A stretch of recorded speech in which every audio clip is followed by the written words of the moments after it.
Folondro teorinan'ilay fandravana trano teny akadimbahoaka tsy mbola nisy ny vahaolana maharitra nraisina ho an'ireo tsy manan-kialofana na tsy ary ireo tsy manan-kialofana ireo ny solombavambahoaka voafidy teny an-toerana Andriamatoa Félix Randriamandiamby Arsoa izay nitondra ny voatsirambony ny tanany tao anatin'izany.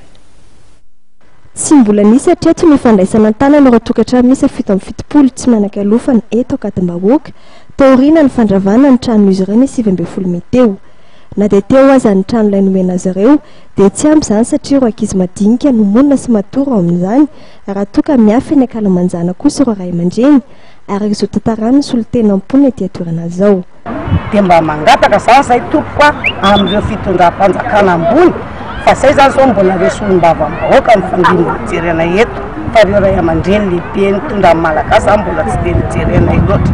Dia maniangatanay mba hiakaina satria ny andro rinona dia ny hoe mba ny trano hipetraranay zany satria zay izao zany dia matory akalamanjana tafilanitra zay amin'izao nefa zay rehetrarehetra hoe tena madinika anaka daholo misy ny tokaizakely ao misy ny bevoka ka dia isorana an'ireo solombavambahoaka ireo aloha.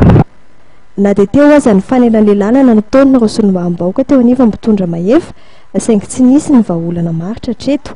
Tsy nisy na dia ny fitsonjovana mahakasika ny maha-olombelona azy ireo satria tsy nisy ny tambom-bola sy ny tany nomena ireo vahoaka ny alohan'ny fandravana ny trano sy ny fanesorana azy ireo tamin'ny toerana.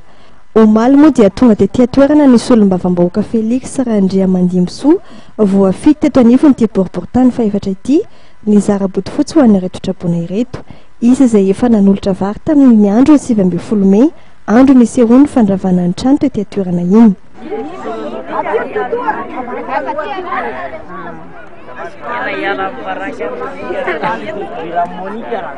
Afatra nampitainy ity solombavambahoaka ity ho an'ny fitondram-panjakana teto ny tokony hijerena ny tombontsony vahoaka aloha ny antso ny mpitondra fanjakana iay ireto vahoaka ny arambony ireto ihany koa ny tenany ary ho azy dia tokony hitady vahaolana maharitra ny fanjakana mahakasika ity raharaha ity.